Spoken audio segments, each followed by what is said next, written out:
Hi, folks. This is What's New Westford, the podcast where we talk about what's happening here in Westford. I'm Steve from WestfordCAT, here with our news director, Joyce Pellino Crane. Hello. And joining us today is Sean Kelley, our school committee representative and a member of our board. Thanks for having me, Steve. So to keep up with local news, subscribe to WestfordCAT on YouTube and ring the bell to get notifications when new episodes come out. Today's discussion is going to go over a few stories that have been in WestfordCAT news. And then one other story that is from the outside world.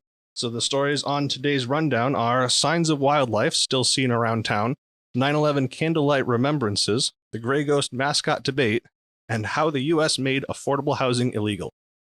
Links will be in the description, and feel free to tell us what you think in the comments. So, Joyce, what's new in Westford? Well, I love this story. I've been writing it in one way or another since about 2005 when I came to Westford, and I started reporting a little bit earlier, a few years earlier, but I didn't live in Westford in those years. So here we are, getting ready to go to the beach or something. Our little family one day in 2007, and out of the hedgerow comes a bobcat. And in those years, people were not sure whether it was a bobcat or a mountain lion, which are vastly different in terms of how they treat humans.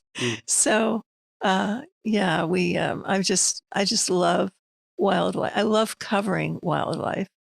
I'm not someone who is a pet person, but that bigger picture of things I love. So, well, and Westford's the right place for wildlife. There's certainly plenty of it around. Definitely. My parents have recently got a doorbell camera. And my mom actually bought a trail cam that she's been setting up in our yard, or her yard. She's got woods right behind her house, and lots of deer and things come through. And a couple weeks ago, they showed me they caught on their doorbell cam a picture of a bobcat walking through the yard with a cub, just walking right in front of the front steps. So I myself subscribe to Ring, which is a video doorbell for people who don't know about it. And there's a neighborhood program or aspect of it where people can share their videos, things like that. And oftentimes it will be, someone's car got broken into or something. But quite frequently it will be a bear in the back of someone's yard or another larger animal like that. And it's just, it's fun to see. As long as it doesn't get too close. I know, right? Now, I haven't seen a bear, thank goodness.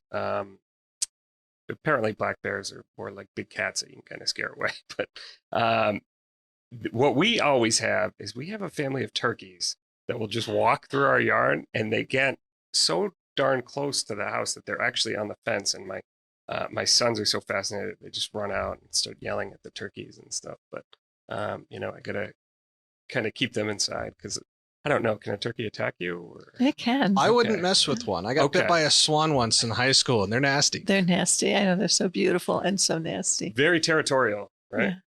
Yeah. Well, and those turkeys are noisy. There used to be a pack of them that lived in the woods behind WestfordCAT before the lot next to us got developed. And they would be out hanging in the back parking lot when we'd go home. And I remember one night Lauren was kind of like stuck in the building because the turkeys were between her and her car, and they wouldn't go away. But one day I actually saw they were climbing up on some of the industrial fencing piled up in the building behind us. They were getting on top of it, and I saw one of them actually take flight off of the pile of fencing and get up on top of the building. And I had never seen a turkey fly before. Yeah. It is the most unwieldy thing you could imagine. Mm-hmm. I don't know how these guys can get off the ground. It's crazy. That's great. That's great. Yeah, that's something that most people don't know, myself included. I only discovered that just recently, that turkeys can get up into trees and stuff. So yeah. Anyways, don't climb a tree if you're trying to outrun a turkey, right? Yeah, gotta watch out for turkey droppings now. Turkey droppings. I had a swerve last night to avoid a whole pack of them. I just didn't see it happening until I got there. So they're the new squirrels. They're everywhere. So something that we've been fortunate that I don't think that we've had here, but I went to school in New Hampshire and for undergrad, and I remember one day we had to close they had to close the main strip that goes down because there was a moose and the baby walking through the center of campus, and they was being slowly followed by a police car to make sure that, no one got too close to it. But fortunately, I don't think we've ever had any moose in this area, right? I mean, No, it's we primarily did. bear. Oh, we did. We did, Okay. yeah, a few years ago at Milo's Four Corners down that area. Okay. I didn't see it, but I sure heard about it. So, yeah.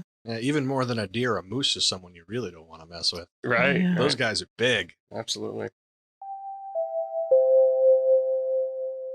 So the next story on the rundown is the 9/11 candlelight remembrances.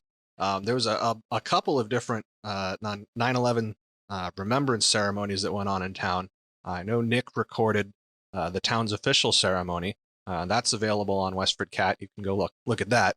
And then Joyce, you also did a story about, I think it was a Girl Scout group. I think Sarah posted those photos for me. I took the pictures, and she uploaded them. And there is a Girl Scout troop that I think sponsored that event, and it was lovely. I really enjoyed being there. It was a beautiful event. I didn't have a chance to be at the event on Saturday, but I did get to watch the video after the fact. It was just lovely. And as both of you know, Westford has some close ties to that, as two residents were who were on planes involved in 9/11 were from Westford, right? Yeah. Yep. So one actually had a son in my Boy Scout troop. That was a real tough time for the troop. Absolutely. Yeah. So I mean, it's a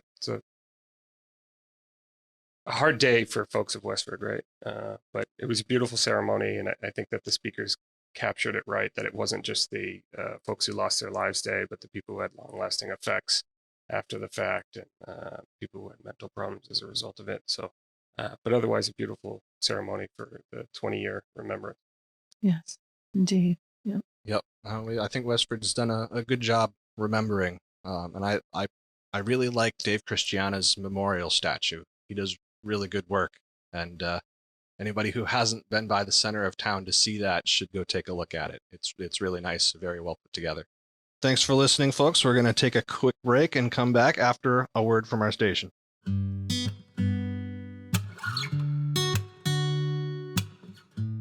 WestfordCAT is more than just television. We have the equipment and knowledge to help you get started as an independent media creator. Find us on YouTube for local news, Westford Academy sports, and media content created by Westford neighbors and friends. Or look up our website at westfordcat.org for details about the station and how to get involved. Funding for local media is on the decline, so if you appreciate our work, please become a member of the station or make a tax-deductible donation to support local media. Links are in the description. Thanks for tuning in.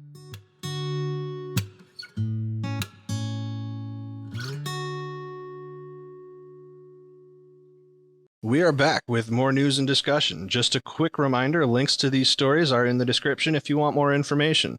So, Joyce, our next story is the Gray Ghost Mascot Debate. Yeah, so it's still, a question that's pending. And what happened is, if you watch from WCAT, Westford Cat, if you watch the video of the school committee meeting, was it school committee? I'm trying to remember. Yep. On August 28th, the discussion begins with, was really interesting. Principal James Antonelli sat down in front of the school committee. You were there, Sean, Mm-hmm. right? You might as well add to this. Yeah. So again, I'm happy to summarize what happened. I'm not here to speak on behalf of the school committee, but just in my observations, I can bring you up to speed of where the issue is. The central issue here is whether or not what the schools should do about the WA Gray Ghost mascot, right? And to give a brief history of it, it appears that in 1959, the schools changed from the Black Knights, so that is WA, changed from the Black Knights to the Gray Ghosts. And that was something that was decided on by the students. It looks like via poll or something, and Gray Ghosts ended up winning out compared to some other names like a Lancer and other mascots. But anyways, the controversy really surrounds is whether the origins of this are around the Gray Ghost itself being named after a Confederate soldier. So there was a show called, I believe it was Mosby's Rangers, which was around around that time. It was a Disney show, and one of the leading actors played the Gray Ghost, who was a Confederate soldier. So it's thought that, well, maybe, right, that the Gray Ghost mascot was named after that because it was a very popular show at the time. But there's some stories and folklore that this may have arisen from Rodenbush, which the upper floors, I don't know if you guys have heard of this, but that the upper floors of Rodenbush may be haunted, and that people have seen a ghostly figure up there, and that that may have been a source of the mascot. And then another one, that the new gray uniforms that the football team was sporting made them look like gray ghosts in the rainy day or rainy night. So it's an ongoing discussion, though. The students, Principal Antonelli has been investigating this with Dean Murphy. They've had some focus groups with students. They've done a few student surveys, and the student surveys came back with about 50% of the students, at least the ones that reported, saying that they actually wanted to keep the mascot and keep it as the Gray Ghost. Now, there was about 10% which said, look, change it immediately, 10 or 12%. 12.5. 12.5. Thank you, Joyce. Change it immediately. And then close to another 40%, 38% or so. 40.1%. Thank you, Joyce. That said that they'd like to reinvent the mascot. So, and then Principal Antonelli issued a recommendation. He did. And that recommendation was to reinvent the mascot. And by reinventing the mascot, one of the examples that he gave was referring to the image that is quite often used as the mascot, which happens to be a cartoon image of a hooded figure that has a black face with white arms and is sometimes carrying a baseball bat or something like that, depending on, but often the arms are crossed. And the idea is that, look, this could be perceived as offensive insofar that it resembles a Klansman. So, I completely agree with Principal Antonelli's recommendation that, at least insofar right now, at minimum, right, we have to assess whether or not this image is offensive, and I think that it could be perceived as offensive. So, and back in my day, we called that ghost Casper, and we had kind of two versions of the Gray Ghost, and there was Casper, the friendly cartoon Gray Ghost, and then there was what we called the Spectre, which if I haven't seen the Spectre around as much, but I think he's on the seniors' black T-shirts. It's kind of the much taller, more sweeping Gray Ghost. He's still got his arms crossed. He's a little more intimidating looking, and that's why we call the other one Casper, the friendly ghost. But I haven't seen so much of the Spectre lately, and I've always kind of wondered if the school is trying to move towards maybe a more friendly mascot in using the cartoon one. So I think this kind of feels like just a continuation of that trend of trying to get a little bit more open and accepting and less of the intimidating football mascot that's going to bull you down. Yeah. And certainly something carrying a bat or another intimidating object like that. I think what's interesting is that that the schools really have an opportunity here to kind of reinvent what the image is, and it could be student driven, right? I mean, they could have students submit what they think the ghost should look like or something like that. I should say, in that there's precedent for reinventing a mascot like this. When I was going to Syracuse University, we were always called the Orange Men, and then it was decided that Native American mascot was offensive, and the school transition to the orange, right? So I think that there is a way of reinventing this. The question is whether the students in the community are open to this type of change right now, and I think that a lot of people are. Yeah, well, and I think your change from the Orange Men to the Orange is kind of a nice subtle change, and I think I would like to see something kind of along those lines happen with the Gray Ghost if they're going to change it. I went to Hofstra University, and the school was founded by a Dutch family, Kate and Willie Hofstra, and our mascot for a long, long time was the Flying Dutchman. Well, it turns out that the Flying Dutchman was a slave ship, and some of the players on the football team and the other sports teams, Hofstra had a very big basketball team. didn't like being the Flying Dutchman because of that association. And, I totally can understand that.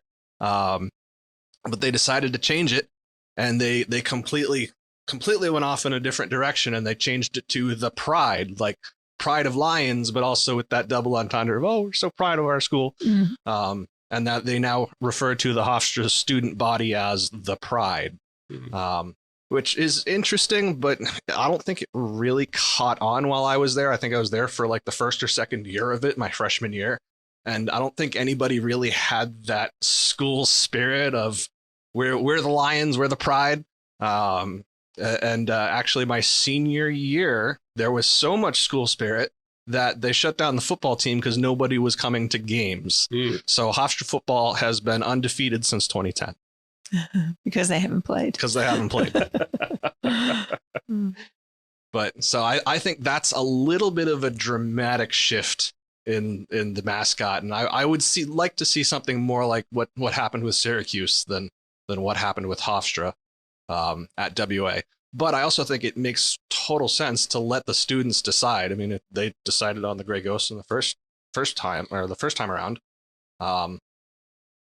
they should be able to decide what they want to represent them. It's all of us alumni, we can have our nostalgia, and we can appreciate what it was when we were there. But times change, and sometimes you need to refresh your technology, refresh your culture, get up to date, and Absolutely. And that's where I would like to leave this, insofar that the conversation is ongoing, right? Mm-hmm.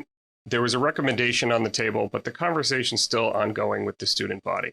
And again, I'm not speaking on behalf of the schools, but our schools generally, we try to be as welcoming, and we have to be as welcoming as possible. So the idea is if it's offending folks, or if it has a chance of ostracizing certain students, then we should at least investigate whether or not changes should be made.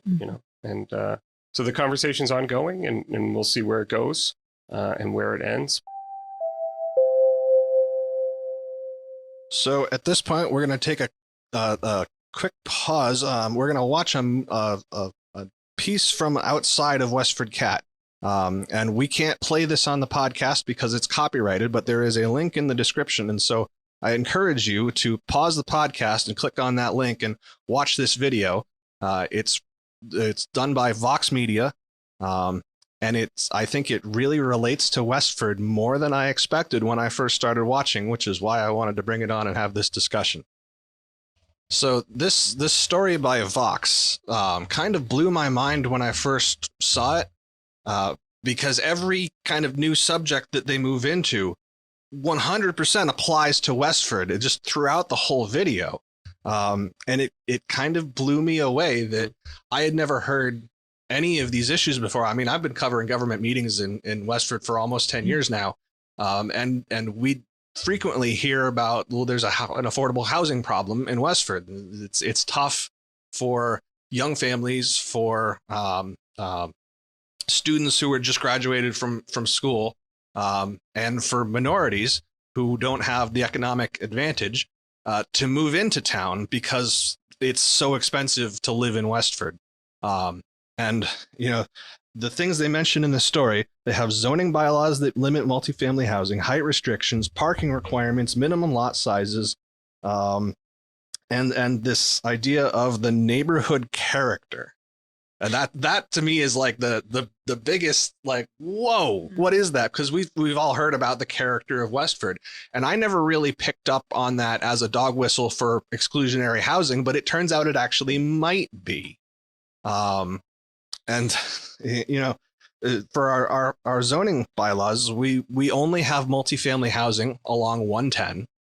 The whole rest of the town, there might be a little bit on Route 42, but like most of the town is like you saw that the map of San Francisco, where it was 82% single family. Westford is roughly the same.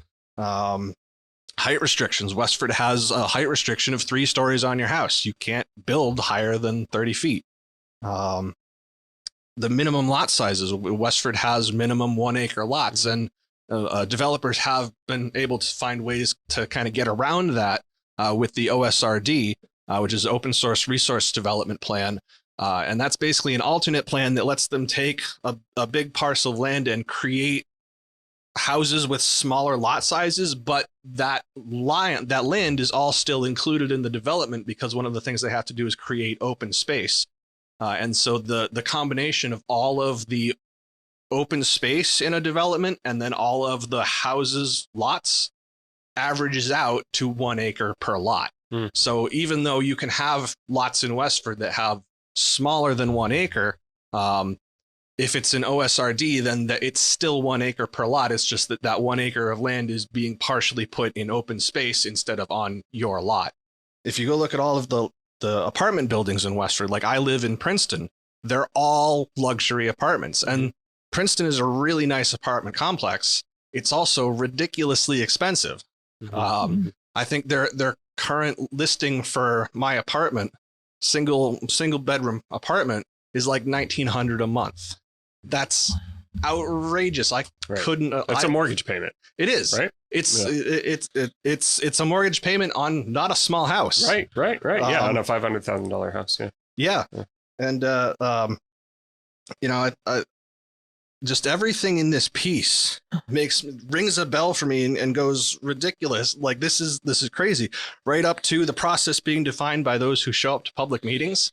Like that's totally Westford. That's your town meeting for you. Yeah. It's the people who show up are the ones who make the decisions. And who are the people who show up? Like they mentioned in the piece, it tends to be the higher net worth residents who have more of a stake in what's going on in their community because they own this expensive property in the middle of town. So they care about it and they show up. Right.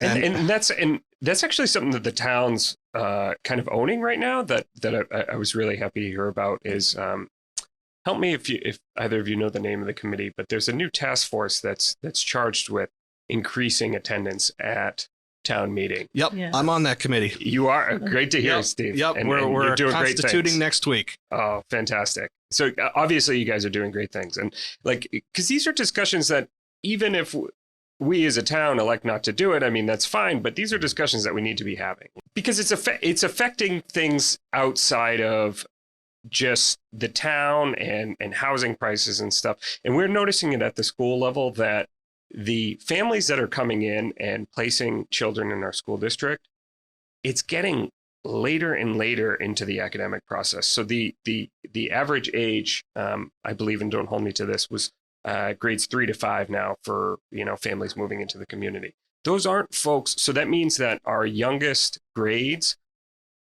year after year, it's getting less and less attendance from pre to 3, right?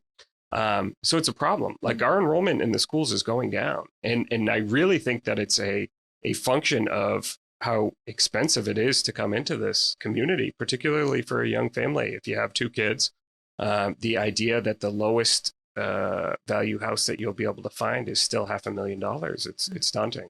Yes, it is. Yeah. Well, I've looked on Zillow a couple times over the years to just see like what are houses in town, and I've never seen anything for below 300,000. And what I saw for 300,000 was like a shack. Yeah. Right.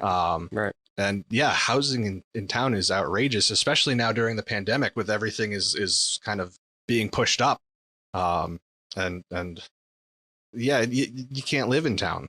In suburban migration, you have people moving outside of the cities, moving to suburbs and more rural areas like this.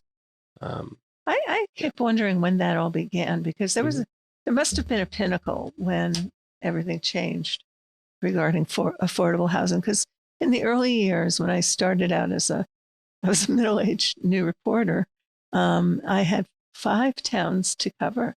And affordable housing was always the constant article. I wrote so many articles on affordable housing. I know it inside out. Not really, but I felt like I did. So anyway, do either of you have any thoughts on that? it just strikes me, and this is anecdotally from watching select board meetings and the like, it strikes me that it's not a conversation that's had that much anymore. It's not at the forefront of the discussion right now, but I feel like it's going to be because it's showing in other areas, like our enrollment in the schools is going down. And I mean, you could argue that that's, I guess there's an argument to be made that less students is better, but I don't think so. I mean, I think that I like the size that we're at. I like the idea of having more students in our schools, and I like the idea of keeping our 9 schools open. I do think there's about, I don't know, Sean, if you know this exactly, but 1,800 students in Westford Academy. That sounds about right. Yeah. Okay. Yeah. So, and where it's going to catch up to us is in as these younger grades, as they get to the older grades, that's when we'll start to realize the effects of this, right? Yeah. As the cohorts move through. Right. Yeah. And, realistically, like we have 9 buildings, and, maybe there's a conversation and an argument to be made that, do we even need all 9 buildings, and that's a problem in itself. So, yeah. Well, and from a perspective of kind of diversity and inclusion, we just talked about the Mascot Debate, and I think there is some value in having that discussion, but I think the value in changing the mascot is a little more abstract, and really I think a lot of that energy that's spent on that discussion should be kind of redirected towards this discussion of affordable housing and some of these we talk about structural racism a lot these days. This is it. The exclusionary policies that are set up not to exclude specifically Black people, but to exclude specifically people who don't have the economic power to join a white neighborhood, which, that's minorities for a long time have not had that kind of opportunity. And the way that wealth builds over generations in America, we're excluding people who have not had the benefit of that generational wealth being passed down.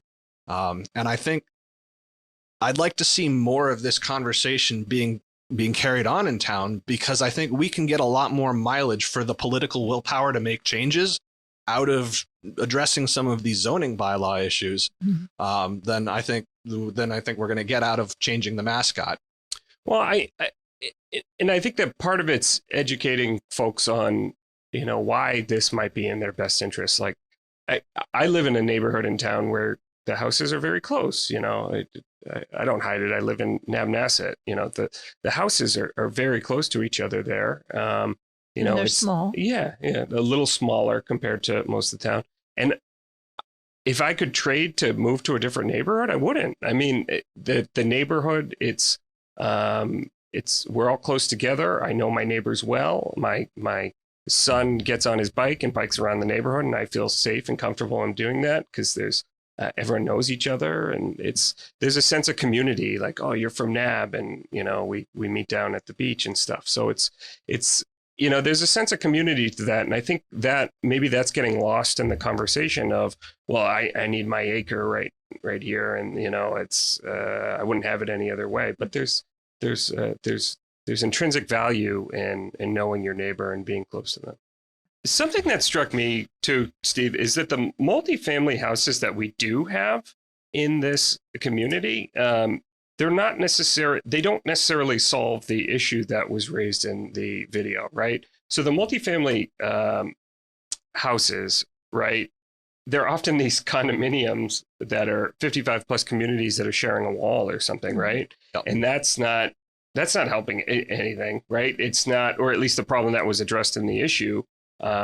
Maybe it allows for you to get a house for slightly less money if you're eligible to live in a community like that. But because that's the type of multifamily houses that I have seen in Westford are not what are discussed in the videos that are, 2 families living right next to each other. And, maybe one lives on one floor, one lives on the second floor. Those do exist, but they're fewer and far between in this town.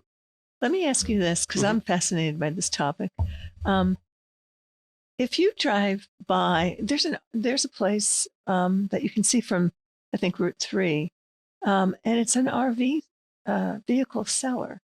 And there are hundreds of RVs on that lot. Are we at the point where there's so little affordable housing that now mobile housing is the best option? I have heard there's kind of a new trend among my age and younger of people living in of tiny houses and also like van life.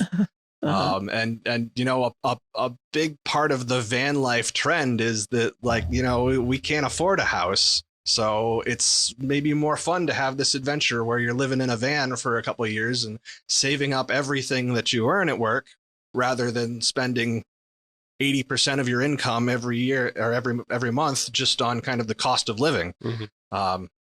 And so some people have chosen to go in that direction just as a way of being able to save, because, you know, I think this also ties into the value of labor and wages and what we get for low wage jobs. But then also just a thing that I keep hearing whenever, and the planning board and the zoning board clearly know that we have an affordable housing problem in town, and they push developers to not build the biggest thing that they can possibly fit on the land. But, you know, of course, developers want to build as much as they can because that's how they're going to maximize their revenue. And so we're in this kind of tug of war where we as a community would maybe really like to see some smaller houses built. But what the developers keep on coming up and saying is nobody wants to live in a tiny house. It's not going to be that much cheaper if I build it to be 800 square feet as opposed to 2,000 square feet because of septic and all of the kind of regulations that and everything that the process has to go through those are fixed costs. And so their argument is that it really wouldn't be that much cheaper if we built smaller. But they always kind of push that argument as a reason why we get to build as much as we want on our land and kind of push the limits of how much the land can hold. And, you know, zoning board for years has been handing out variances. If you wanted to build an addition on your house and you don't meet the setback requirements on that addition, the requirement for a variance is that you have to show that you would have a hardship by not being allowed this. And for a long time, it seemed like the zoning board's interpretation of hardship was so loose that, like, not being able to make as much money off of this property when I sell it kind of counted as a hardship for a while. And in the last year or two, they've really been kind of drilling down on that and say, what is the actual, like, in the bylaws, what is the definition of a hardship? And it actually has to do more with geographical limitations in the topography of the land. And so they've begun tightening up on actually handing out variances to everybody. And I was at a zoning board meeting, not the last one, but I think the one before that. Somebody wanted to build on a tiny little lot. They wanted to build what was basically a small-ish house that they were going to retire in. And they didn't meet the setback requirements, so they had to come in with a variance. And somebody on the zoning board was saying to them, like, you could build a house that would be like a 400 square foot house or a 500 square foot house that would meet your setback requirements, and you wouldn't need to come in front of us. And the guy's response was, who wants to live in such a tiny house? And I will say, I would love to live in such a tiny house if it's in Westford, because I might actually be able to afford, like, my apartment is 900 square feet. If I live in an 800 square foot house, that's not really much of a downsize for me.